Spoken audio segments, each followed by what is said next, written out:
15-15 लाख रुपए लेने के लिए इन्होंने बोला था, वो 15 लाख को दिए ही नहीं।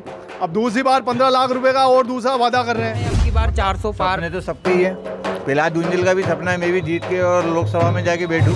भाई ये मोदी जी का यज्ञ चल रहा है, अश्वमेध यज्ञ, इसमें 400 क्या 500 पार जाना चाहिए। मोनोपोली नहीं, जो काम है, जो दिख रहा है जमीन पे जो काम किया वो दिख रहा है। 370 हटाई है, राम मंदिर बनाया है। क्योंकि जो छवि उनकी थी, एक्चुअल में छवि थी, जिससे छवि थी बीजेपी से, वो छवि नहीं रही। तो क्या आप छवि धूमिल हो चुकी है उनकी? 100%। बीजेपी से भी प्रहलाद गुंजल जी आए हैं, बिल्कुल मतलब कड़ी फाइट होगी, इसमें कोई दो राय नहीं है। नमस्कार, मैं अभिमन्यु सिंह चौहान और आप देख रहे हैं राजस्थान कवरेज। जैसा कि आप सब जानते हैं कि चुनावी माहौल चल रहा है, चुनावी समर चल रहा है। जनता का क्या माहौल है, यही आपको दूर दूर से, राजस्थान से, हर जिले से आपको एक खास स्पेशल प्रोग्राम जनता पब्लिक क्या चाहती है, पब्लिक की डिमांड क्या है, ये हम आपको अलग अलग जगहों से दिखा रहे हैं। इसी को लेकर हम आज आ चुके हैं कोटा के पाटनपोल इलाके में, जहाँ पर कई सारे लोग मौजूद हैं। इनसे बात करने की कोशिश करेंगे कि जो पक्ष, किस जनता का पक्ष क्या है, कांग्रेस है या बीजेपी है, बताएं। जनता का पक्ष है कि बीजेपी ईडी के द्वारा लोगों को धमका के, डराकर और दूसरी पार्टी में जा रही है। दूसरा 15-15 लाख रुपए लेने के लिए इन्होंने बोला था, वो 15 लाख को दिए ही नहीं। अब दूसरी बार 15 लाख रुपए का और दूसरा वादा कर रहे हैं। मतलब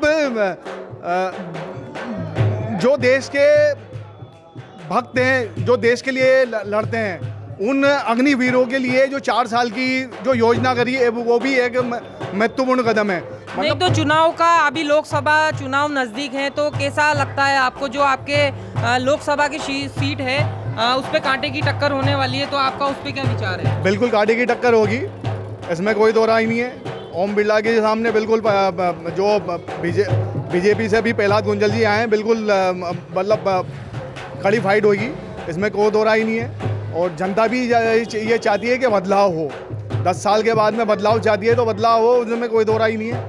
बिल्कुल कांटे की टक्कर होगी। नहीं तो ये वही प्रहलाद गुंजल जी हैं जो कुछ टाइम तक बीजेपी में थे और कांग्रेस को कई तरीके की इन्होंने गालियां दी, कई तरीके के अपशब्द बोले, तो यही आज बीजेपी में शामिल ना होकर के, और ये कांग्रेस के साथ इन्होंने जो अपना हाथ, इन्होंने दामन इनका थामा है, तो इसको लेकर मतलब क्या, मतलब इनकी रही होगी विचारधारा, और क्या मतलब ये पार्टी वाले क्या इनको अपनाएंगे?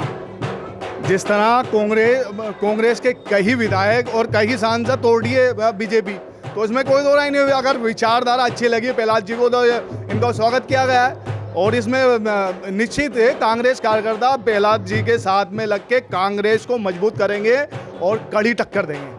तो जैसा कि आप देख सकते हैं कि कांग्रेस का यहाँ पर पक्ष रखा है, कई सारे लोग यहाँ पर मौजूद है। चुनाव जो कि लोकसभा की जो सीट है, कोटा बूंदी लोकसभा सीट, जहाँ पर एक तरफ तो ओम बिरला जो कि लोकसभा अध्यक्ष रहे हैं और उनके कार्यकाल में आज तक वो नहीं हारे हैं, और एक तरफ देखा जाए तो कांग्रेस ने, जिनके पास कोई उम्मीदवार ही नहीं था, उन्होंने अपना एक नया उम्मीदवार जो कि उन्होंने बीजेपी से तोड़ा, और प्रहलाद गुंजल को, जो कि काफ़ी कद्दावर नेता वो भी रहे हैं, काफ़ी अच्छी पकड़ रही है। लेकिन उनको क्या लगता है, जनता क्या चाहती है और जनता क्या सोचती है, इसी को लेकर हम जनता के बीच में जाते हैं और लगातार आपको बताते हैं कि जनता का क्या मानना है, क्योंकि जनता की राय सबसे इम्पोर्टेंट होती है।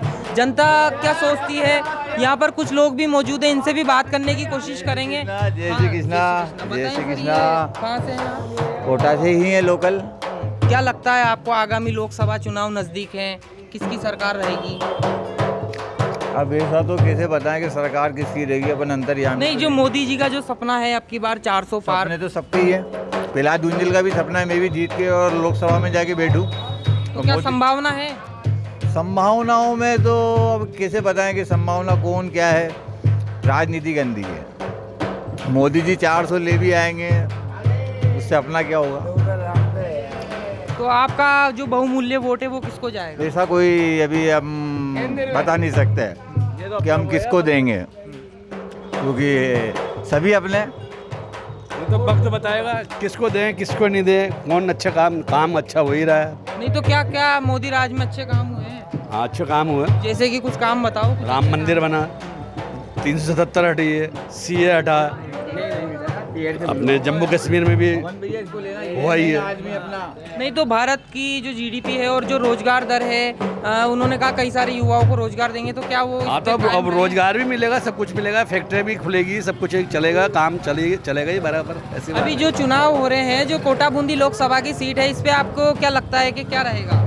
देखो बराबर की टक्कर है, और क्या, देखो क्या होता है क्या नहीं होता है, वक्त ही बताएगा। तो हॉट सीट है कोटा की। तो जैसा कि आप देख सकते हैं कि जनता जो है कांग्रेस के पक्ष में भी है, बीजेपी के पक्ष में भी। कुछ और लोगों से हम बातचीत करने की कोशिश करेंगे। आपके क्या विचार है सर? यहाँ पर तो भारतीय जनता पार्टी का ही ज़्यादा है, तो मेन मोदी फैक्टर और रामलला का मंदिर ज़्यादा फैक्टर है। नहीं तो क्या एक रामलला का जो मोदी फैक्टर जो वो काम कर रहा है अब की बार 400 पार, तो क्या वो वाकई में जनता भी मतलब उसको मान रही है? वो तो मेन तो बीजेपी का ही है, बीजेपी का ही है मेन। क्या लगता है आगामी जो लोकसभा चुनाव आ रहे हैं उसको लेकर क्या राय है? भाई ये मोदी जी का यज्ञ चल रहा है, अश्वमेध यज्ञ। इसमें 400 क्या 500 पार जाना चाहिए, ताकि देखे तो सही है क्या करना चाहते हैं। 500 प्लस होना चाहिए इस बार। तो एक वोटरों को इस बार एक यज्ञ में आहुति देना है, इस बार वोट नहीं आहुति देना है इस यज्ञ में। नहीं तो जो प्रहलाद गुंजल ने जो फैसला लिया है वो भी बीजेपी के ही हुआ करते थे, अभी एकदम से कांग्रेस में चले गए हैं, तो क्या इससे कुछ फर्क पड़ेगा? ये उनका व्यक्तिगत और उनका या राजनीतिक में क्या कारण रहे, इसके में क्या जाने। हम तो आम वोटर हैं जो एक वोट देके अपने में निमित्त कर्म प्रिय होना जानते तो हैं। आपका बहुमूल्य वोट क्या आप बीजेपी को? मोदी जी को आहुति में लगेगा मेरा तो एक वोट। तो जैसा कि देख सकते हैं कि आपको कहीं ना कहीं मोदी फैक्टर जो है, राम मंदिर और 370 धारा और कई सारे ऐसे जो मुद्दे हैं, उसको लेकर जनता के अंदर कहीं ना कहीं दिलों में उनके बात वो घर कर गई है, और उसको लेकर जनता जो है मोदी के पक्ष में ज़्यादा देखने को मिल रही है। हालांकि कांग्रेस का सुपड़ा साफ हो चुका है। कांग्रेस में जनता के द्वारा जब हम बीच में गए तो उन्होंने ये भी बताया कि कांग्रेस में कुछ बचा नहीं है। और लोग भी यहाँ पर मौजूद हैं, कुछ बात करने की कोशिश करेंगे। सर क्या लगता है आपको, क्या रहेगा किस बारे में? आगामी जो ये लोकसभा चुनाव चल रहे हैं, कोटा बूंदी लोकसभा की हॉट सीट है, इस पे आपके जनता के क्या विचार है? भाई मोदी जी के कार्य को देखकर पूरे देश में एक अदृश्य लहर सी हमें दिखती है कि भाई इस बार के चुनाव में मोदी जी लगभग 400 सीटों को पार करेंगे। नहीं तो लगभग अभी यहाँ पे काफ़ी सारे जनों से बातचीत हुई है, सभी मोदी फैक्टर ही बता रहे हैं। तो क्या एक तरीके की क्या मोनोपोली है क्या आप लोगों की? नहीं, मोनोपोली नहीं, जो काम है, जो दिख रहा है ज़मीन पे जो काम किया वो दिख रहा है। 370 हटाई है, राम मंदिर बनाया है, देश में एक अखंड जो जलाई है उन्होंने, लोगों में एक कॉन्फिडेंस पैदा किया, उसको लेके लोगों में भावना है। तो कई लोगों से ये सुनने को, जो कांग्रेस के जो कार्यकर्ता हैं या दूसरे जो मोदी के जो सपोर्टर नहीं है, वो कई बार ऐसी बातें करते हैं कि जो बीजेपी के जो मोदी है, मोदी के कई सारे भक्त हो गए हैं, भक्ति मार्ग में उनको कुछ भी नहीं दिखाई दे रहा है। तो इसको लेकर क्या कहना चाहेंगे? देखो मैं एक चीज़ क्लियर करूँ, भक्त सिर्फ भगवान का होता है, आदमी किसी व्यक्ति विशेष का भक्त नहीं होता है। और अगर कोई अच्छा काम करता है, अगर कांग्रेस अच्छा काम करती तो हम कांग्रेस के गुण गाते, लेकिन कांग्रेस ने कोई ऐसा काम करके नहीं दिखाया देश में जिससे हम कांग्रेस के गुण गाएं। आज मोदी जी ने पूरे देश में आज कहीं बम कांड नहीं होता है, कहीं घोटाले नहीं होते हैं। इस चीज़ को लेके जो काम किए हैं उसके लिए हम मोदी जी का समर्थन करते हैं। तो अभी जो प्रहलाद गुंजल जी जो ये पार्टी उन्होंने बदली है, इसको लेकर क्या लगता है आपको, कुछ ना कुछ फैक्टर? प्रहलाद गुंजल जी ने अपने निजी स्वार्थ के लिए बीजेपी ने जिनको 40 साल पहचान दी, आज प्रहलाद जी गुंजल की जो पहचान है वो बीजेपी की वजह से। प्रहलाद जी ने आज उनको पार्टी को छोड़ के अपने खुद के पाँव पे कुल्हाड़ी मारी है, नुकसान किया, इससे जनता में अच्छा मैसेज नहीं गया। तो क्या लगता है कहीं ना कहीं असर पड़ेगा? नहीं, कुछ असर नहीं पड़ेगा। बिरला जी जो बीजेपी के उम्मीदवार है, बिरला जी पिछली बार 3.25 लाख वोटों से जीते थे, अब की बार 5 लाख वोटों से बीजेपी प्राप्त करेंगे। नहीं तो इस बार सामने तो बड़ा ही गुजर समाज के देखा जाए तो आंकड़ा काफ़ी जनसंख्या में ज़्यादा है, तो उसको लेकर भाई मोदी जी की जो थीम काम कर रही है देश में, मोदी जी की थीम को देखकर जाति विशेष कोई मायने नहीं रखती। मोदी जी ने समस्त जो राष्ट्रवादी लोग हैं उनकी एक पार्टी बनाई है, और राष्ट्रवादी लोगों के दम पर ही मोदी जी चुनाव लड़ना है, और बिरला जी इसमें जीत हासिल करेंगे। तो जैसा कि देख सकते हैं कि महिलाएं भी यहाँ पे कुछ मौजूद है, इनसे भी बातचीत करने की कोशिश करेंगे। किसको वोट देंगे आप? तो देख सकते हो कि उन्होंने दूर से ही बता दिया है कि हम तो बिरला जी को ही वोट देंगे। और भी लोग मौजूद हैं, इनसे भी बातचीत करने की कोशिश करेंगे, जानेंगे कि जो अभी आगामी लोकसभा चुनाव है इसको लेकर आपके क्या विचार है? पूरे भारत देश की जनता प्रधानमंत्री नरेंद्र मोदी जी पर विश्वास करती है। उसका सबसे बड़ा कारण ये है कि पूरे विश्व के पटल पर आज भारत देश का नाम शक्तिशाली राष्ट्र, विकसित राष्ट्र के नाम से लिया जाता है। विदेशों में रहने वाले जो भारतीय लोग हैं वो पहले, आज से 2014 के पहले उन छात्रों की कोई इज्जत नहीं हुआ करती थी विदेशों के अंदर। आज भारतीय होने का मतलब है पूरा विश्व का आदमी उनको सलाम करता है।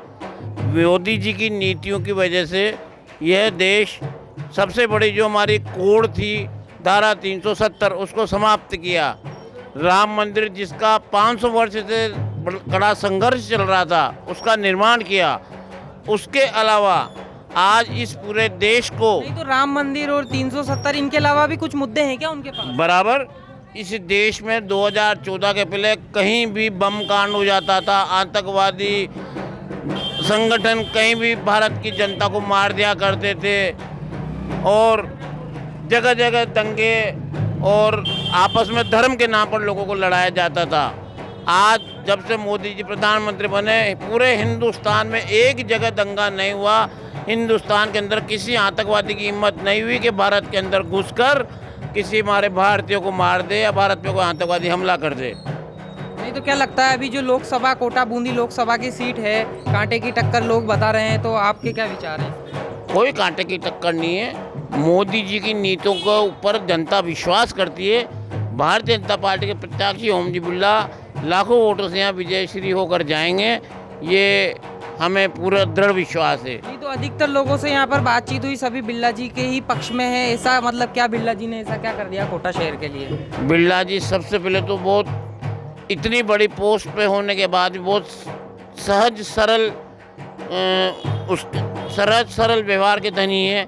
बिरला जी इतने बड़े पद पर होते हुए भी आम जनता के बीच में हमेशा बने रहते हैं, ये उनकी सबसे बड़ी विशेषता है। नहीं तो गुंजल जो अभी कांग्रेस में शामिल हो गए तो कहीं ना कहीं कुछ ड्यू फैक्टर दिखेगा इसके अंदर आपको, कहीं ना कहीं हारने की संभावना?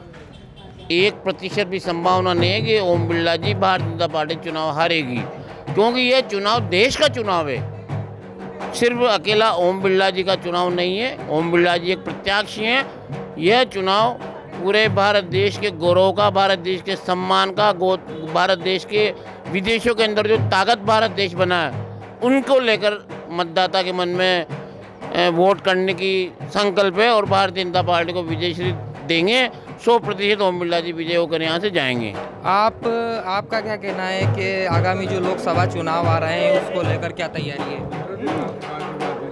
आज के जो इस माहौल को देखते हुए जो आम पब्लिक के अंदर सबसे ज़्यादा भावना जो जुड़ी है वो मोदी परिवार से जुड़ी है और उसी को लेकर के मैं तो केवल एक ही शब्द कहूँगा कि मोदी परिवार अर्थात हिंदुत्व। तो जैसा कि देख सकते हैं कि सभी मोदी के ही यहाँ पर चर्चे सुनाई दे रहे हैं, मोदी मोदी मोदी। लेकिन क्या है, आज इनसे जानेंगे कि जो लोकसभा चुनाव है उसको लेकर क्या लोकसभा चुनाव में परिणाम अप्रत्याशित होंगे और जो परिणाम कल की रैलियाँ हमारे सुल्तानपुर में, इटावा में थी, ये तो समय बताएगा कौन जीतेगा कौन हारेगा, पर अहंकार टूटेगा। नहीं तो जो कांग्रेस के अंदर जो ये अभी आए हैं गुंजल जी, तो क्या लगता है आपको ये वही गुंजल है जो पिछले आपको मतलब अनर्गल बातें कहा करते थे, आपके नेता को पप्पू कहा करते थे? जब भी कहा करते थे। तो क्या आप स्वीकार करेंगे उनको? अगर उनमें बदलाव आया है तो अच्छे के लिए आया होगा। कोई हमने उनको गुट्टी तो नहीं पिलाई गए। कहीं ना कहीं जीत की संभावना है। जीत की संभावना अगर नहीं होती तो चुनाव ही क्यों लड़ते हैं? चुनाव तो लड़ा जाता है जीत के लिए ही, हार के लिए तो कोई नहीं लड़ता। अब हार जीत तो समय बताएगा कि 4 जून को कौन जीतेगा कौन हारेगा। तो आप अपना बहुमूल्य वोट किसको देंगे? हम तो कांग्रेस को देंगे। तो जैसा कि देख सकते हो कि कांग्रेस के भी समर्थक यहाँ पे मौजूद हैं, ऐसी बात नहीं है। मेन मुद्दा जो है सर, जो सबसे बड़ा जो मुद्दा है वो है आर्थिक विकास का, रोजगार का, स्वास्थ्य का, चिकित्सा का, शिक्षा का। वो सब ये मुद्दे तो है ही सही, लेकिन इन मुद्दों पे ध्यान ही कौन देता है? वो सबसे बड़ी बात है, क्योंकि ना तो कांग्रेस का ध्यान है उस पर और बीजेपी का। सबसे बड़ी बात है तो कांग्रेस ने भी 60 साल राज करा है, उन्होंने भी क्या कर लिया? कुछ नहीं किया, उन्होंने भी कुछ नहीं किया। लेकिन बस ये है कि इस समय मोदी जी की जो शख्सियत है जनता उसको देख रही है। और जहाँ तक ओम बिरला जी का सवाल है, तो ओम बिरला जी ने पब्लिक के साथ रह के और उनकी भावनाएं भी उन्होंने समझी हैं और आज इतने सालों से लगातार वो जीत रहे हैं। उसका कारण ये है कि कहीं ना कहीं उनका जुड़ाव पब्लिक से है, क्योंकि नो डाउट कोई जीतता ऐसे ही नहीं जीतता। कहीं ना कहीं कार्यकर्ता भी अपने को छोटा महसूस करते हैं, ऐसा सूत्रों के द्वारा सुनने में आया है। और कई सारे लोग भी ऐसा बोलते हैं, जैसा कि अभी गुंजल के भी बयान आए थे कि मैं दरी पट्टी नहीं उठाऊंगा, इस टाइप की। मतलब तो क्या आपको लगता है कि ऐसा छोटा मुझे शायद ऐसा नहीं लगता, क्योंकि मुझे जहाँ तक क्या होता क्या है सर, जब कोई सत्ता में लगातार रहता है तो उसके खिलाफ कुछ ना कुछ अंदरूनी तौर से भी विरोध प्रकट होने लग जाते हैं। और ये चीज़ शायद कहीं ना कहीं मोदी जी के साथ भी होगी, लेकिन वो वहाँ पर राष्ट्रीय स्तर पे खुलकर सामने नहीं आ पाती, पर लोकल स्तर पे ये कुछ बातें होती हैं। वो तो धारीवाल जी के साथ भी थी। धारीवाल जी तो के क्या लिए कांग्रेस में वो गए तो अब बीजेपी को कहीं ना कहीं कुछ नुकसान मिलेगा इससे? हो सकता है, वोटों में अंतर आएगा, थोड़ा तो अंतर आएगा। और पर जैसे लोग आम मतदाताओं का जो कहना है वो ये कह रहे हैं कि जो माहौल देख के लगता है कि शायद बीजेपी का पलड़ा भी भारी है, अभी तो भारी तो है। आप अपना बहुमूल्य वोट किसको देना चाहेंगे? ये तो सर गोपनीय होता है, वोट तो हमेशा गोपनीय होते हैं। चलो बहुत अच्छा है। जैसा कि आप देख सकते हो कि और भी यहाँ पे कई सारे लोग मौजूद हैं, यहाँ पर हम बातचीत करने की कोशिश करेंगे। ये युवा हैं, युवा से बातचीत। आप युवा हैं, क्या लगता है आपको किसको वोट करेंगे? सर अगर कोटा की बात की जाए विकास के हिसाब से, तो चेहरा के हिसाब से, तो जो एक जागरूकता आई है हम जैसे युवाओं के लिए सोचा है, तो उसके लिए तो हम बीजेपी की तरफ ही जाना चाहेंगे। नहीं तो युवाओं के लिए क्या क्या मोदी जी ने क्या किया है या बीजेपी सरकार ने क्या युवाओं के लिए सर सबसे बड़ी बात है युवाओं का उसने जो एक जागृति लाया है, जिससे पहले अवेयरनेस नहीं थी, चाहे वो अध्यात्म की हो, चाहे वो शिक्षा के क्षेत्र की हो, चाहे वो रोजगार के क्षेत्र की भी हो। ऐसा नहीं है कि रोजगार नहीं आया, रोजगार आया है। आज अगर अपन पोर्टल पे जाते हैं, किसी भी साइट्स पे देखते हैं, किसी भी चीज़ को देखते हैं, तो वो बड़ा है। आपका नाम क्या है और कहाँ रहते हैं आप? अनिल शर्मा, बोरखेड़ा रहता हूँ सर। तो आप बोरखेड़ा कोटा के निवासी हैं? कोटा के निवासी। तो कोटा बूंदी लोकसभा की जो सीट है, इसको लेकर आपके क्या विचार हैं? गुंजल जी ने जो किया है थोड़ा हैरानी का विषय है कि ऐसा क्यों हुआ, बट अब राजनीति हो सकता है, लेकिन बिरला जी जिस चीज़ के लिए हमेशा चुनाव जीते हैं वो चीज़ आज भी है उनके पास और आज भी वो उस चीज़ पर कायम रहेंगे। गुंजल जी ने जो पहले स्टेटमेंट थे, अभी एकदम से स्टेटमेंट बदले हैं, उस पर प्रभाव पड़ेगा, पर इतना नहीं पड़ेगा। 1% वोट कट हो सकता है, लेकिन 10% नहीं होगा। नहीं तो क्या उन्होंने सही करा पार्टी के साथ खिलाफ जाके? नहीं, सही नहीं है, क्योंकि जो छवि उनकी थी, एक्चुअल में छवि थी, जिससे छवि थी बीजेपी से, वो छवि नहीं रही। तो क्या आप छवि धूमिल हो चुकी है उनकी? 100%। तो जैसा कि देख सकते हैं युवा भी उत्सुकता के साथ मोदी जी के ही साथ है। और हैरानी की बात है कि अधिकतर जहां पर भी जाते हैं वहीं मोदी जी के चर्चे देखने को मिलते हैं और बीजेपी सरकार के चर्चे देखने को मिलते हैं। अब की बार 400 पार का जो लक्ष्य है वो कहीं ना कहीं सफल होते नज़र आ रहा है। मैं अभिमन्यु सिंह चौहान, राजस्थान कवरेज, कोटा। दिन भर की सारी अपडेट्स के लिए सब्सक्राइब करें राजस्थान कवरेज को और बेल आइकन दबाना ना भूलें, ताकि आप रहे अपडेटेड हमेशा।